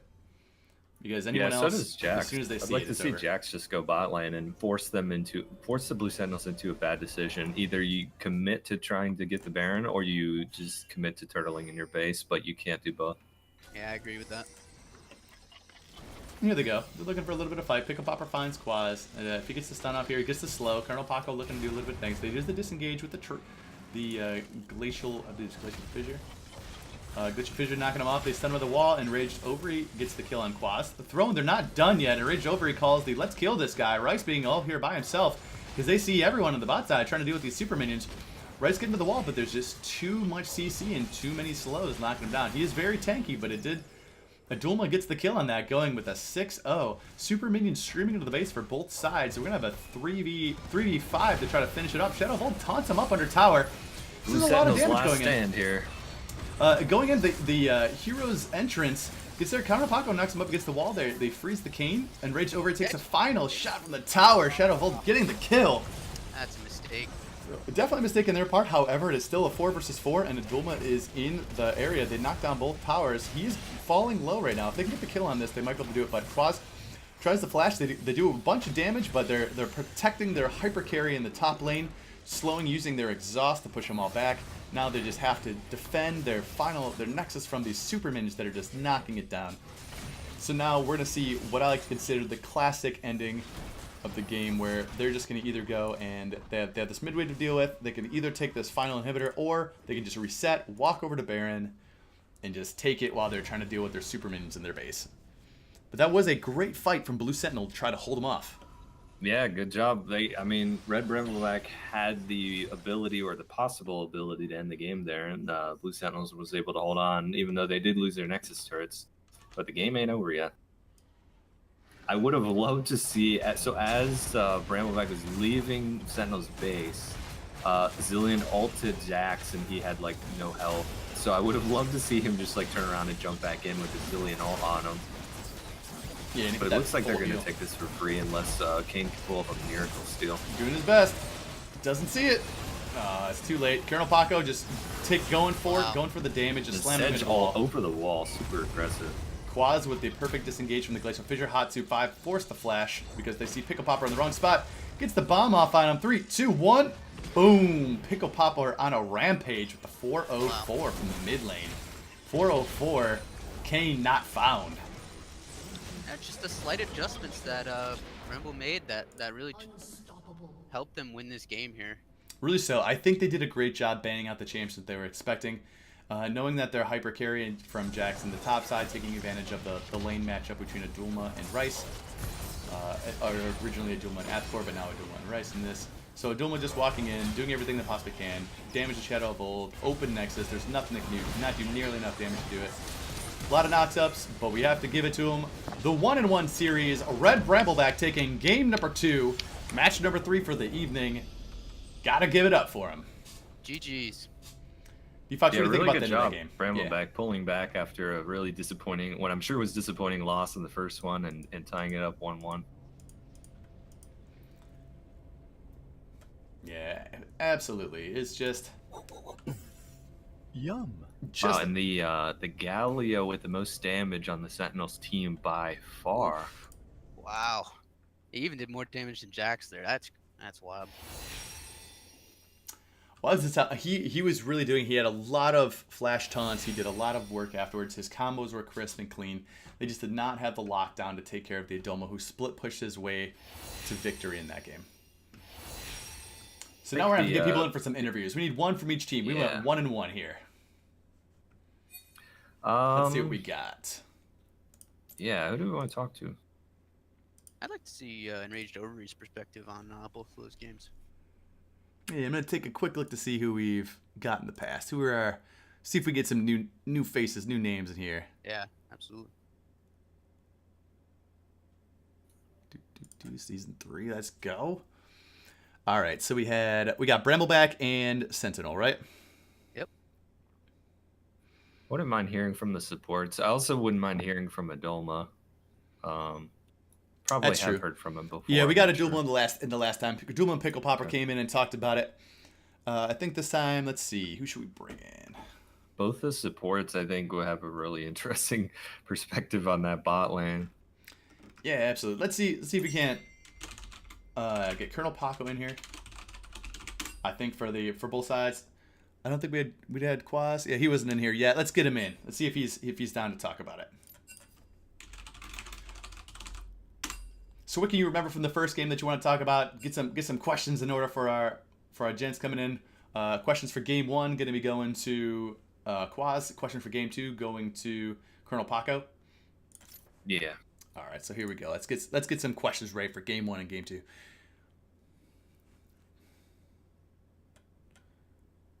It was a very spicy matchup in the bot lane both times. With the hard engaged supports that we saw coming out, it was very kind of back and forth, all in fight with the jungle, and then an all in fight from the other side. It's a lot of action. Yeah, absolutely. So we're bringing in Quaz first, talking about his game 1 victory. So what questions do you got for Quaz? Quaz, welcome and congratulations on your game 1 victory. Hello. Yeah, welcome. Thank you. Thank you. Well done, well done. Yeah, the Leona in the first game was nasty. I really liked the bot lane matchup in both games was a lot of fun just because of how like explosive and all in it was versus like we see a lot of mages and poke and it's not super exciting. Yeah. So that was tell me about your strategy with the Leona Ezreal lane. Well, we were hoping that he was going to pick the Pike the first game, basically, so we could pick something into it that could just stun it up and kill it. So we thought that was really good for the Leona, as opposed to the second game where they picked the Poppy, which if I had picked Leona, it would have been really hard in that game because he can just, block my dash every time. So in that matchup, we were definitely thinking just like get in there and try to kill them. And it seemed to work out pretty well, and we had a lot of CC for the later game, which was also really nice. Yeah, I want to know the thought process behind the Baron movement there in the first game. Really, that was really the pivotal point of basically the entire game. Can you walk us through what happened there? Yeah, when they were going to Baron and we showed up and fought them there. Yep. Yeah, I mean, we were just really trying to make sure they didn't get the Baron. We knew they were going there. We knew we were all coming, and we knew that we had our 2 tankiest members up there in the front. We kind of just started up and engaged, and they really couldn't kill any of us at that point. And it let everybody else catch up, and then we just had a really good team fight. And I mean, Shadow of Old was playing out of his mind on that Echo, and I mean, it got respect banned away in that second game, so you can see there. Hell yeah. Were you guys expecting them to pick up Zillion in that second game? We noticed that they had banned it away in the first game, but when they switched to the Echo ban, we definitely thought that was something that they could have picked up, and them being first pick and just grabbing it worked out really well for them. So we were expecting it a little bit, but we didn't have the best of answers to it, I guess. Yeah, fair enough. So you might have to give Hot Soup a little bit of a hard time because I think you matched his damage in that second game as your Braum. I mean, it's hard when you're on a jungler like that and you're just so far behind as a team that like any fight we take, we're pretty much going to lose, especially with out being able to like super hard engage. Like we didn't have the Leona to get in there. Like we had one fight at mid where we flash engaged with the Galio taunt, and that went well, but other than that, it was just hard to get on to people with the comp that we had, so it made it a little harder for those guys to get some damage out without being pokey champions. And I was, skirmishing the whole time bot lane, so that's kind of why I had more damage and, he jungled. And that's true. And speaking of that game 2, welcome Colonel Paco. Congratulations on your game 2 victory. Thank you. Yeah, absolutely. So tell us a little bit about the adaptation required in order to get you from game 1, where you guys took a loss in the first game. What had to happen in game 2 in order to get you guys into the right mood? What was the thought process behind it? So we realized that they had really just we couldn't pick anybody off on that first comp because the squishiest target was Ezreal, who can just E away, and everyone else, like Echo has his ult, and then it was Nautilus, Leona, and Kayn. So there was no good pick opportunities for us, and which is really what we wanted with the. So we wanted to do the 4-1 with Jax up top. We just after that Baron call we made, we just never were able to get around to the 4-1 again, and that caused us some problems. So then next game we decided to pick up the Poppy to stop their engage with the Leona and the Nautilus, and that seemed to work out pretty well for us. Yeah, you had some excellent plays in the top side, just preventing Nautilus from leaving, slamming him into the wall, securing the kills for your team. Well done, and very aggressive on the bot side, not allowing Hey Dude 5 and Quaz to get a foothold in that bot lane matchup. Yeah, Ezreal Braum doesn't really do any damage early on, so we were able to take advantage of that at least early, and of course came down a couple times and made our day a little worse. Gave you a little bit of the But business, but yeah, yeah, we just took advantage of the fact that Ezreal Braum doesn't do any damage until Ezreal finishes a couple items. so for this matchup, when you're playing on the Poppy and we have Enraged Ovary on the Sejuani, who's making calls for the engages? Because a lot of times you jump in there and you knock someone down, and then the team has great follow up. So who's making these calls? Who's making those choices? It's usually Enraged Ovary. Every once in a while, I'll see the stun that no one else can see and just go for it. And hopefully my team follows up. Sometimes that doesn't always work, which is my fault. But yeah, stuns are hard to resist. Yeah, oh, absolutely. That delicious wall just like enticing Oh, yeah. you. Yeah. I'm dying to hear about the early game gank in the bush. How did you guys know that they were in there? We didn't actually. We were planning on doing a. I think Brian was trying to go to Scuttle early, or maybe in their blue, and they were there, and we just happened to have the numbers advantage. Unbelievable. Unlucky on their part, just knowing. It was unlucky for them. It looked like Sejuani was just like had a map hack or something because he just like walked right over there before you guys saw them, and then it was all of a sudden a 3v2.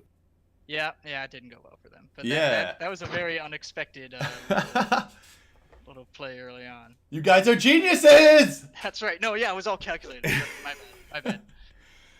I just want to say, like in the second game, you guys like congrats on the adaptation in champs. Like I feel like that was huge for your victory there. Like I'm sure you probably felt good in the first game up until the point that you didn't. You know what I mean? Like you were kind of winning most of that game, especially the Jax.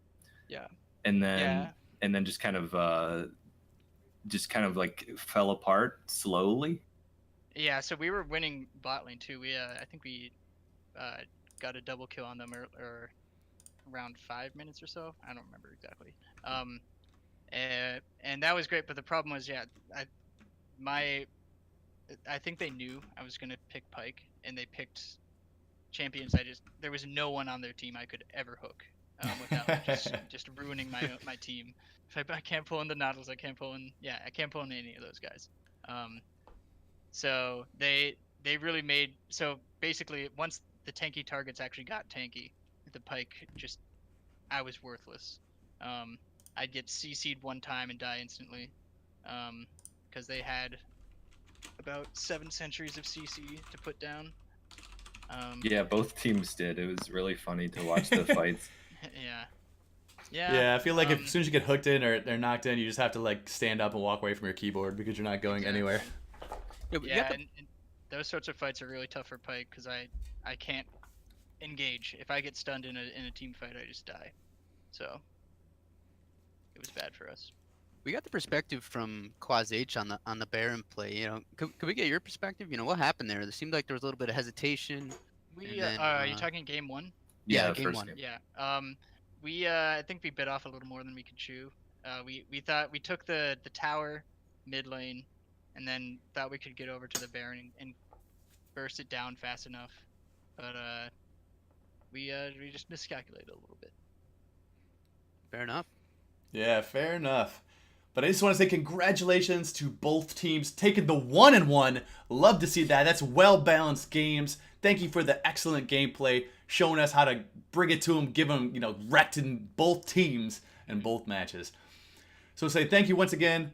Thank you for all on the Rekt League. Thank you for those of you out there. We have auto hosting from Arrow Fox, Grimjow, Stardust, and Sonic. Auto hosting our Twitch stream. Thank you so much for that. Thank you all for coming out and watching the games tonight.